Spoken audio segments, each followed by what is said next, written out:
Testing. 1, 2. Yep. 1, 2, 2. Stenographer, would you like check? Make sure you're okay. 1, 2, 3, 4, 5. Hello, hello. Welcome, everybody. Yep. She's great.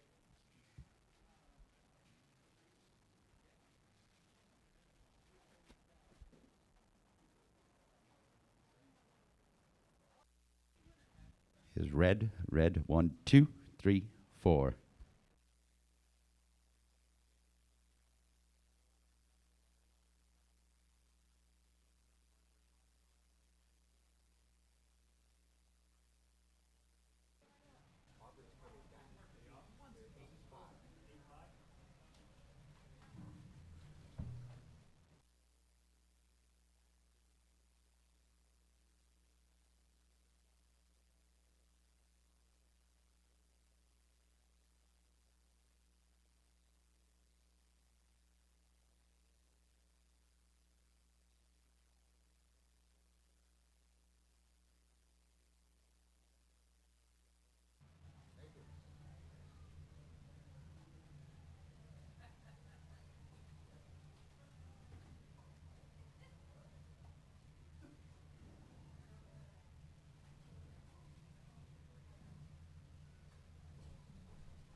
I'll put you on in a minute.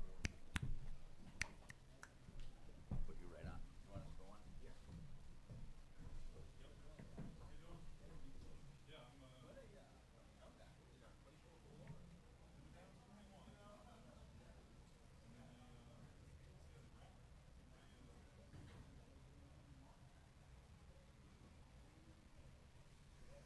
Testing, 1, 2, 3, testing. Thank you.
Not yet.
Who has the clock on the Wichita State team?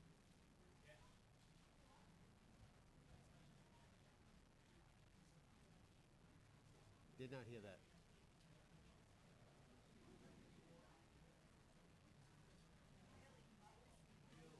Yeah, I was clear before. Nick called me up.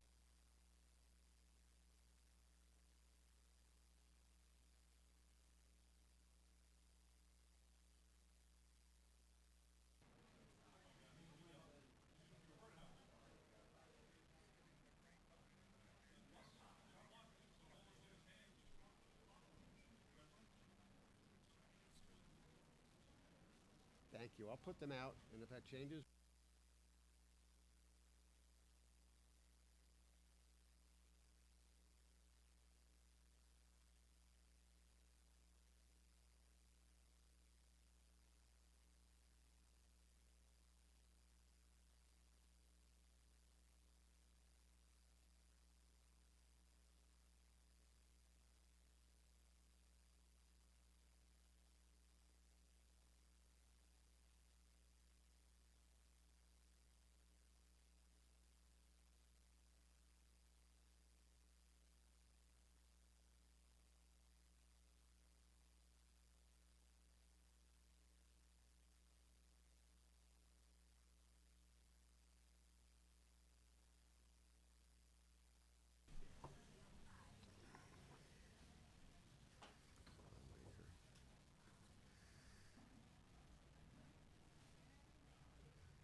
How you doing? What's that?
This is a reminder for all attendees to please turn off your cell phones. Flash photography is not permitted. No video of any kind inside this room, including your cell phone video. And please make sure to identify yourself and your media organization when asking a question, and direct questions to individual student athletes.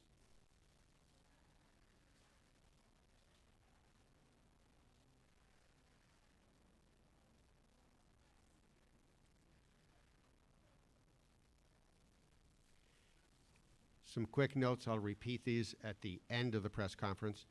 Miami has advanced to the Sweet 16 for the third time in program history and the second time under head coach Jim Larranaga. This will be Jim Larranaga's third trip to the Sweet 16. He took Miami there in 2013 and brought George Mason there 10 years ago in 2006 when he reached the Final Four. Angel Rodriguez scored a career-high 28 points tonight, this afternoon.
Tim, if you get the Miami players' names and can give them to me, let's go.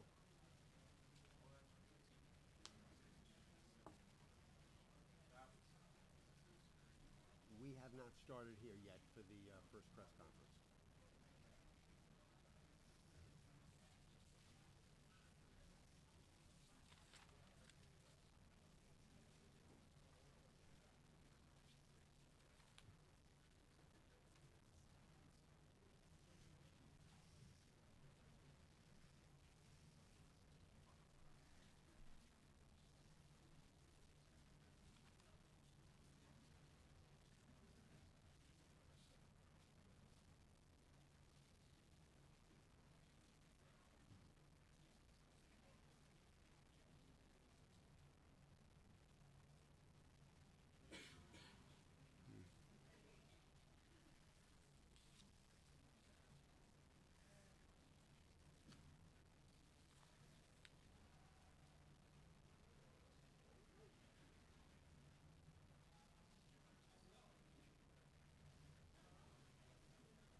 Thank you. Let me know when you leave, please.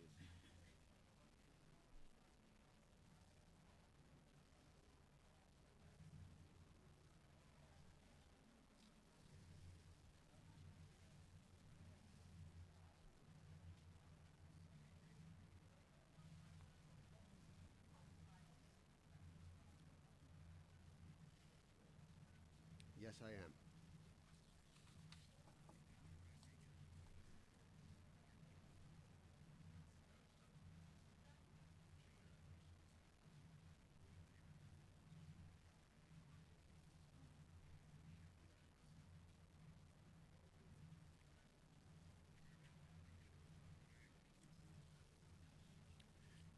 Wichita State is on its way to the press conference.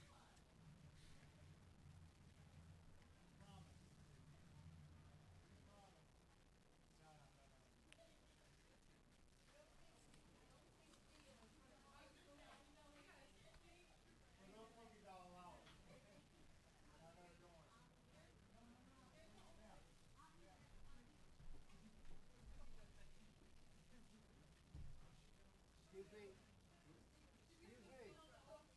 Excuse me. We're about to start a press conference.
We are joined now by Wichita State student athletes Ron Baker and Fred Van Vliet, along with head coach Greg Marshall.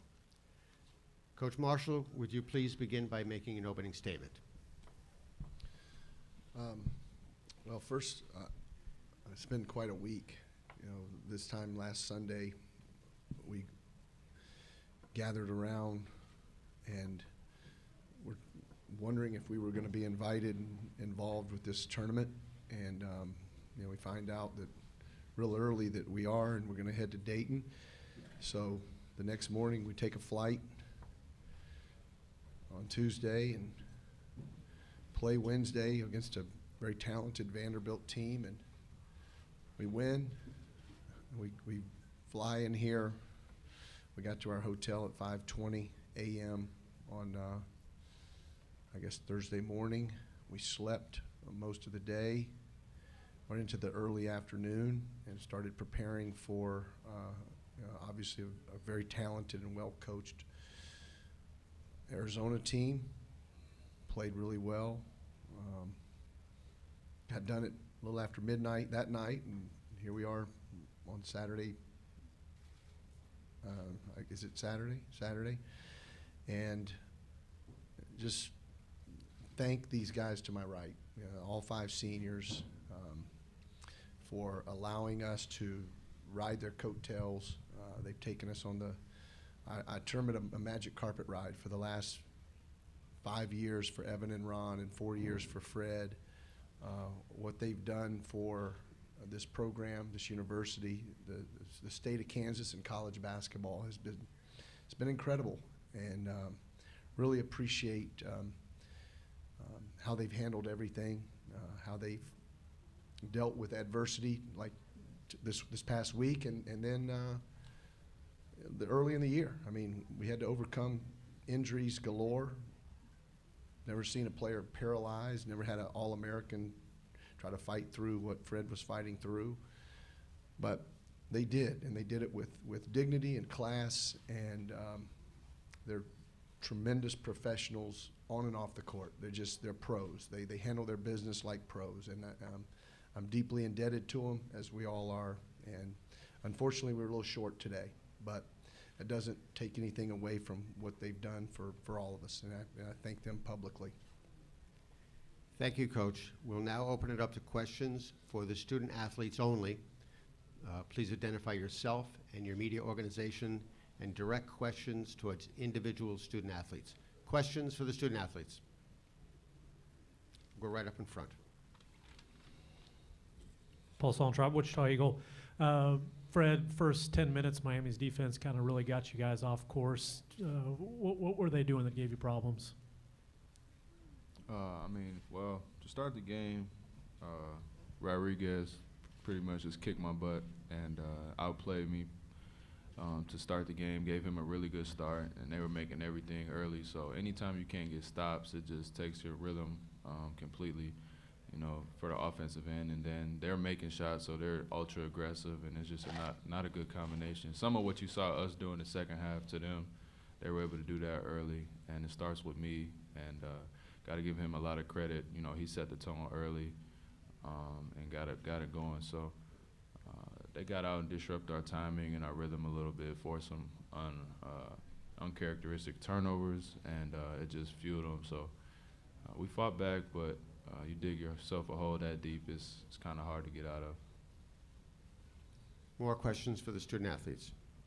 In front. Bob Lutz, Wichita Eagle. For both seniors, just describe the feeling of the careers now being over, and if that's even started to sink in yet. Ron, would you start off? A couple years ago, I told Fred that we would be back in the Final Four after we lost to Louisville, walking down the tunnel. And I wasn't able to keep that promise to him, and we weren't able to get back. And that goes to show how hard this tournament really is, and how well you have to play, not only as an individual, but as a group of 5. And the feeling right now is it's not fun. I feel disappointed. I feel like I disappointed my teammates, my family. I know that they've had a lot of fun through the years from our success, so that kind of levels things out. But it's always nice to make a deeper run in this tournament, and the more wins you get, the funner it is. And unfortunately, our rides come to an end in this tournament and in our careers. It hasn't really sank in for me yet. It's surreal. I just want to go back and watch the film and break it down and get ready for our next team that we're playing. So for it to be over, it probably takes a while to get used to. Like Ryan said, we've been through so much together, and that's the only thing keeping my spirit up right now is just the type of teammates we got, the family atmosphere that we have, and it's all good when it's all good, and when you lose, you got to wear it. So it's tough right now, but I just want to thank everybody that I've ever played with my 4 years, and all the coaches, and especially Shocker Nation. Talk about these crazy people traveling all the way out here to Rhode Island just to support us. Can't thank them enough. Just disappointed we weren't able to get it done, and disappointed in myself. But like I said, the good thing about it is we did it together. We fought back together. We had each other's backs throughout the whole experience, and I wouldn't have it any other way. So it's been a hell of a ride. All good things got to come to an end at some point, unless we were able to cut down the nets in Houston this year. I probably still would have cried the same just because it was over. We all sitting at this table came back for a reason this year, and I feel the same way today that I felt last year. I'm not looking forward in my future to anything else. Just want to appreciate these guys and our fans, and the program. Shocker Nation is real. So thank you. Questions for the student athletes? Do we have a question over here? Jake Fisher, Sports Illustrated. Freddie said Angel Rodriguez got the best of you in the beginning. How hard was it to defend in the early going from your perspective? Can you just take us inside that one-on-one matchup? I mean, he's really quick. I mean, he's a great player. We talked about this yesterday, too. I think we played better in the first game than they did against Buffalo, so we were getting a lot of the attention. But I said it yesterday. I mean, anytime you got great players matching up, it's about who plays the best. And he obviously played much better than I did. So got to tip the cap to him. But anytime you got a guy that quick off the bounce, if there's no rim protection there, it's going to be a long night for anybody trying to guard him. So early on, he got some easy looks, and give a great player a start like that, it's going to be a long night for you. And I've been there on the other end where, I mean, it seems like everything's coming easy and it just propels you. So I definitely know what was in his mind. He was just in attack mode the whole time. So, I'm taking full responsibility for that.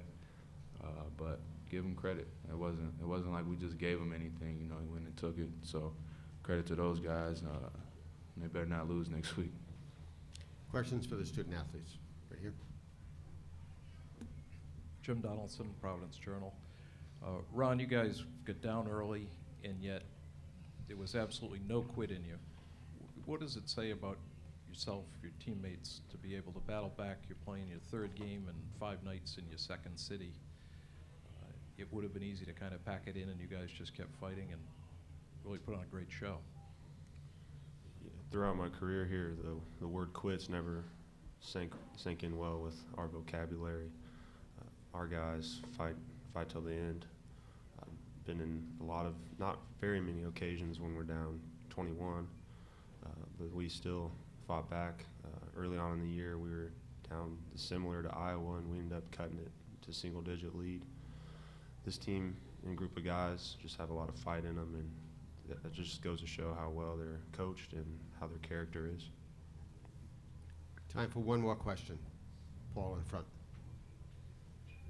Paul Sondrop, Wichita Eagle. Ron, what got you back in it then, and how much did the zone defense seem to really help? Our change of defenses on makes and misses, I think, got us back in the game, trying to throw their rhythm off offensively.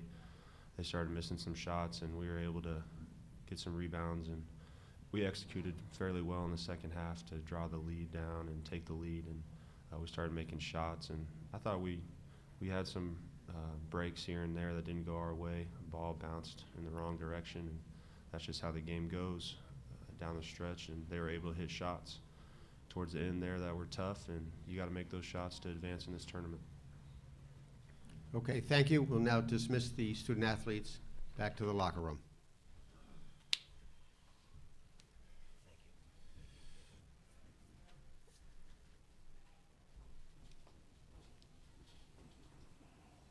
We will now open up to questions for Coach Marshall. Right in front. Greg, Bob Lutz from the Wichita Eagle. It's obvious that everybody up there is emotional. What was going through your mind as you listen to those guys speak? Just how much they mean to me.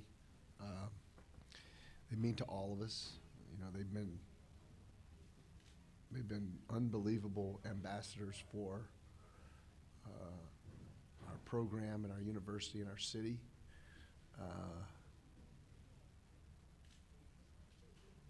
They do, as I mentioned in my opening statement, they do everything well, not just play basketball. I mean, they're really nice gentlemen, nice young men, and be the last time I sit on a podium with them probably. You know, unless I coach them in the NBA one day. I hope that they get that opportunity.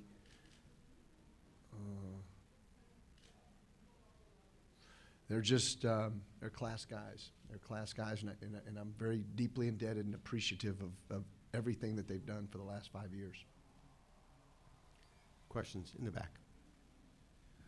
Bill Koch with the Providence Journal. Coach, when they get off to such a good start, they're making shots from the field.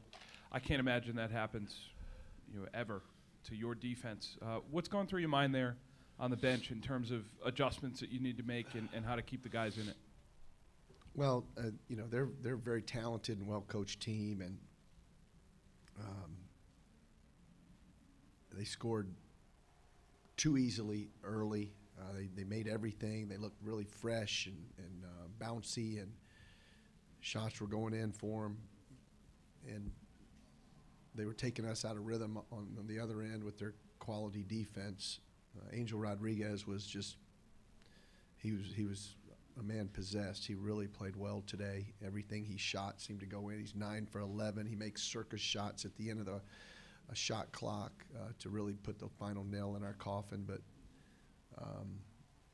we just needed to get some stops. So, and we weren't doing great. So we changed up defenses, and that kind of gave us a better ability to defend them. And then we got going and finally took the lead.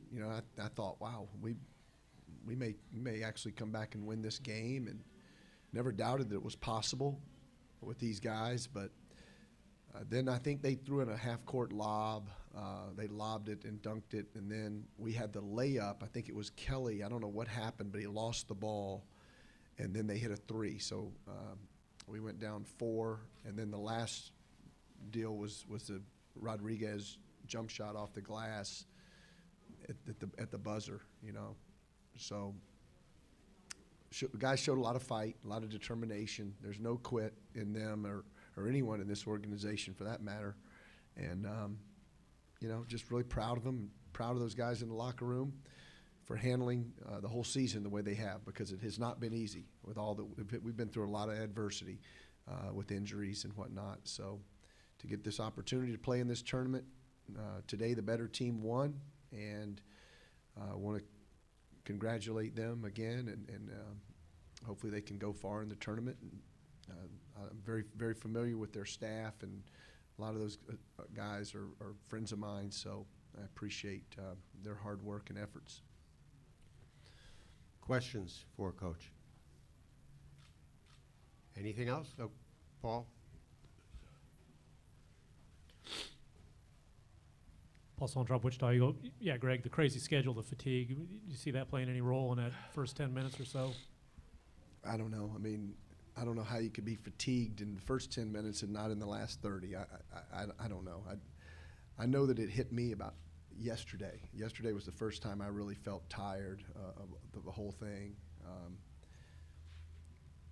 I don't know when's the last time I stayed up till 5:20 in the morning. It was probably senior year of college. And we weren't taking a red eye, that's for sure. We may have had red eyes at the end, but we weren't taking a red eye. Okay, anything else? Thank you.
missing someone? Is Angel supposed to be? Mr. Rodriguez. Oh, here he is.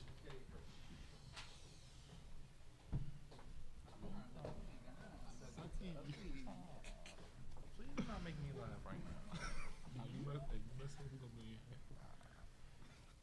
We have game one winner, Miami. Miami will play the winner of the Iowa-Villanova game on March 24th at the South Regional in Louisville. We're joined now by Miami student athletes, Sheldon McClellan, Davon Reed, and Angel Rodriguez, along with head coach Jim Larranaga. And Coach Larranaga, would you please begin by making an opening statement? Well, coming into the game, we have a great deal of respect for Greg Marshall and his program at Wichita State. They're a tremendous defensive team, and we challenged our guys to play great defense today. We are very, very capable, and I thought the way we played defense to start the game was unbelievable. It got us off to a great start. But of course, they are a terrific team, and they made a great run at us. Eventually took the lead, but these guys have great heart, and they really pulled together down the stretch, made some huge plays. Davon's block followed by the three-pointer. Sheldon's lob dunk from Angel on the dead run. And then Angel's three-pointer and the free throws he made down the stretch, just a tremendous team effort. But I expect an awful lot from these guys. They're very smart and dedicated student athletes. Angel and Sheldon have already graduated from college. Davon's a superior student on our dean's list. So they're not only great athletes, but they're very, very smart individuals. We'll now have questions for the student athletes only. And please identify yourself and your media organization when asking a question. In the back.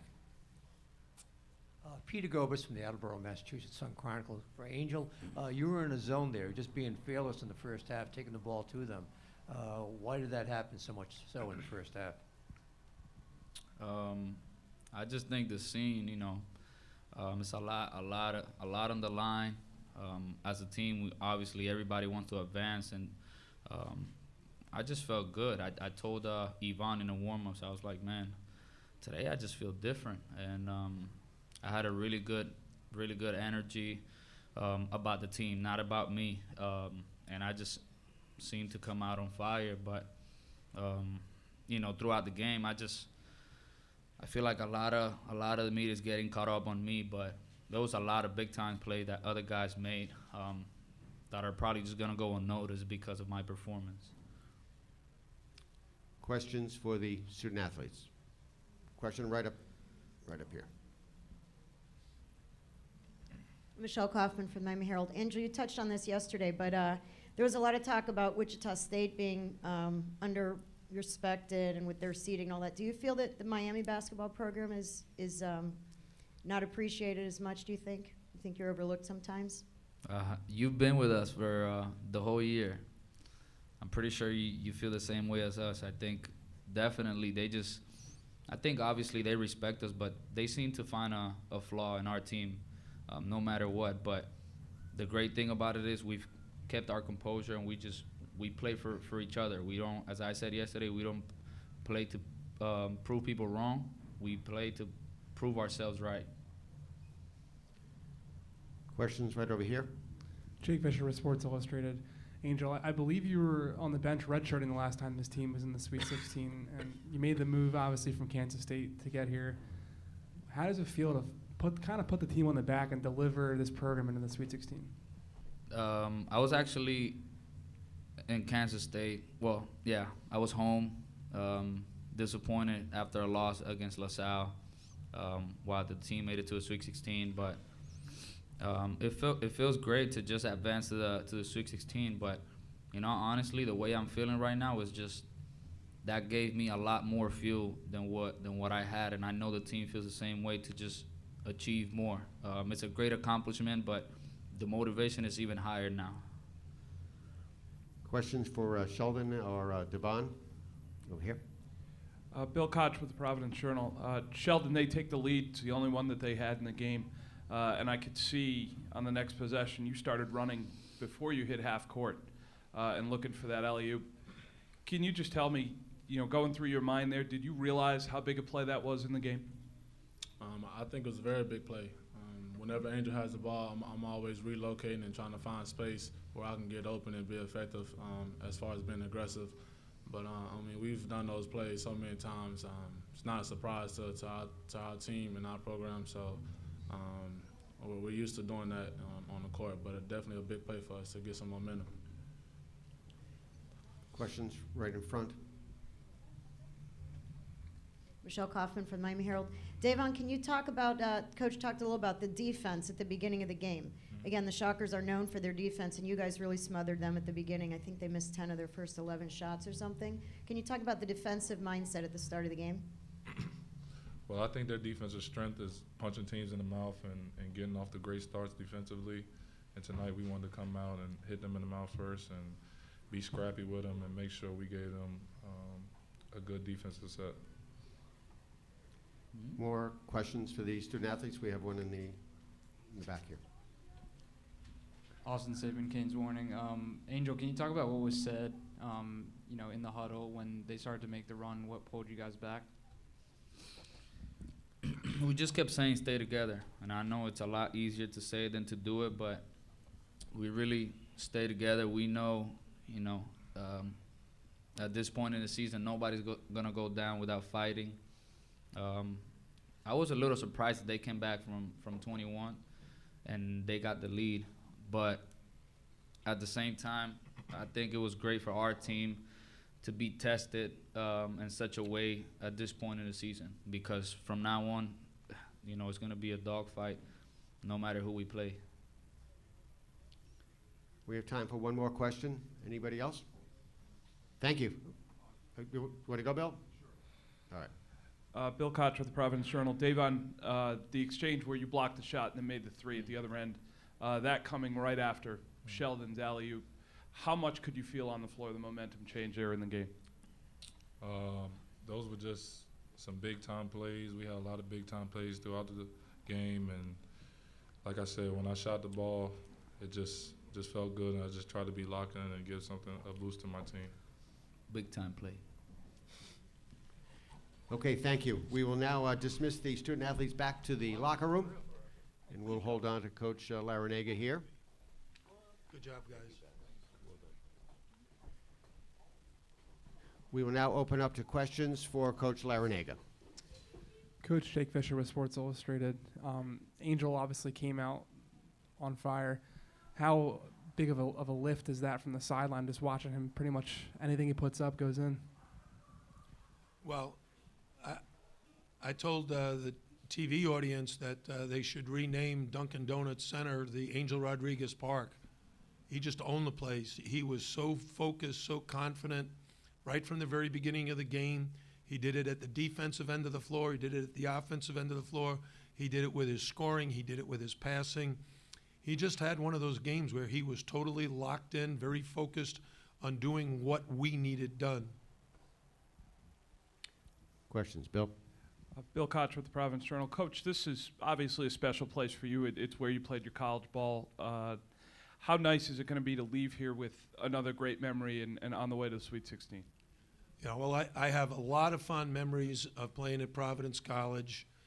The other day, one of our Providence College fans gave me my little trading card with my picture from 1969, and it had my stats on the back. And one of my coaches took it from me and showed the players, and they said, "Man, Coach, you shot a lot." I said, "I only shot when I had the ball." So I go back to, I have such good friends and great memories of Vic Colucci and Junior Ferro and Ernie DiGregorio, Marvin Barnes and those guys. It's just great to come back here. We practice on the Mulaney court. I played for both Joe Mulaney and Dave Gavitt, and when I think about my college experience, it really has led, my high school and college experience led to my coaching career. And Dave Gavitt helped me get my first coaching job where I never coached, and that was Mount St. Charles in Woonsocket, Rhode Island. They recommended me, and I got the job, but then Davidson college called and offered me assistant coaching job, Terry Holland. I ended up starting my college coaching career at 21 years old. Questions for Coach. Right, Michelle, right in front. Michelle Kaufman, Miami Herald. Coach, you talked before about Andrew. Can you talk about his heart? You've seen him do some incredible things. Does he still surprise you sometimes? How does he do what he does, you think? I have no idea. You know, he's the smallest guy on the court most nights. He has great confidence in himself. And when he's focused, he has the ability to play at a very, very high level. His biggest challenge is he needs competition. When the competition is at its highest, he's at his best. And he's not at his best when we're playing someone that's not very good or he doesn't have respect for. But obviously today, playing against Van Fleet and Ron Baker, a backcourt that may be by some experts considered the best backcourt in America, he and Sheldon were very locked in to compete at the highest level, and they did. Question over here. Chuck Culpepper from the Washington Post. The thing you said yesterday about Rotella and clapping for the mistake is when a 21-point lead is gone, is that tenor especially useful at that point? And the second part, some of your players said they found the technical helpful, and I wonder if you found it helpful. Well, the first thing I would tell you is I don't think coaches should get technical fouls. I believe you should have poise and show your team that you're cool, calm, and collected on the sideline. So in the 5 years I've been at the University of Miami, that's only my second technical foul. But the way we were playing to start the second half, we had careless turnovers, we were very tentative, very unlike the way we played to start the game. And as they began to whittle down the lead, instead of getting tougher-minded and fighting harder, we tended to let up. So I wanted to let the players know, listen, we need to fight right now, and I'm going to fight for you. I'm going to let the referees know that I'm fighting on the sideline. So after the technical foul, I think it snapped our guys out of the doldrums and got them aggressive again, which I'd have to say was good timing. You know, we were fortunate that the players responded that way. More questions for Coach. Bill. Bill Koch with the Providence Journal. Coach, just jumping off that, the toughness that your players showed there to lose the lead and then score the next 6 points, how much does that speak to their character? Well, as I said, these guys have big hearts. They're smart. They understand what needs to be done. They always understand the game plan. They understand the strengths and weaknesses of the opponent and what we're trying to exploit versus no matter who we play. We had a slow adjustment in the first half when they went to the zone, and then slow adjustment in the second half when they picked up the pressure. But they didn't panic. You asked what we said at the timeouts, and Sheldon McClellan just kept, I will say in a loud, very demonstrative voice, we're not losing this game. We're not losing this game. Pick it up. Let's play. Come on, go after these guys. We're not losing this game. And the message was loud and clear to everybody that, hey, this is a great game. You know, the fans were going wild at that time, and we needed to dig down and find another gear to go to. And when Angel threw that lob pass, I think we were 1 for 5 or 1 for 7 on lobs. The first lob we actually scored on, the ball hit the backboard, hit Sheldon's hand and went in. It was like an accident. The last one, Sheldon threw down so hard it hit the back rim and went out. One of them was supposed to be just a catch and finish. Kamari Murphy tried to reverse it.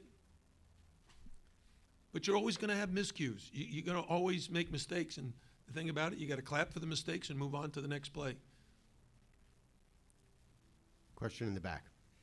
Yeah, Jim, Peter Gobus from the Alabama, Massachusetts Sun Chronicle. Why is it in the NCAA tournament there's always some 6-foot white guard, Puerto Rican kid, who it's understated, overlooked, and he makes the big plays? Ernie DiGregorio, guys like that. Yeah, well, I played with Ernie DiGregorio, and I don't think anybody ever overlooked him once he got to college. He was under-recruited because he played in a town, Providence, North Providence, where you don't get a lot of exposure. And back then, a lot of schools were only recruiting locally. You know, the Philly schools were recruiting Philly kids and South Jersey kids. The schools in New York were recruiting all New Yorkers. So it just turned out great for Providence College that they were able to get Ernie DiGregorio followed by Marvin Barnes, not only two of the best players in the state of Rhode Island's history, but just a couple of years apart. So they got a chance 1 year apart, actually. They got to play together for 2 solid seasons. So, but I think it's very natural for really big, talented athletes to get a lot of attention, and for the smaller, less athletic, and I don't mean Angel's not a good athlete, it's just he's smaller. And everybody thinks basketball's a big man game, where I tend to think it's a game of skill. You know, can you dribble, pass, and shoot better than the other guy? Defend and rebound, by the way, too. One more question. Last question. Yeah, it's Chuck Culpepper from the Washington Post. How worried were you when the lead went away? Well, I've been doing this a very long time. I've seen everything. I've had a team that was up 26 points with 10 minutes to go and lose. I've had a team that was down 24 points with 8 minutes to go, and my team scored 25 consecutive, and we won. So nothing surprises me. You're playing in the NCAA tournament against quality teams, quality coaches. Everybody is well prepared, and it really comes down to making really big plays down the stretch. But those big plays are normally the simplest: making a free throw, making an open three, taking away a drive, blocking a shot. It's all about the fundamentals, and today we executed in the last 5 minutes really well. Okay, thank you. Thanks, everybody.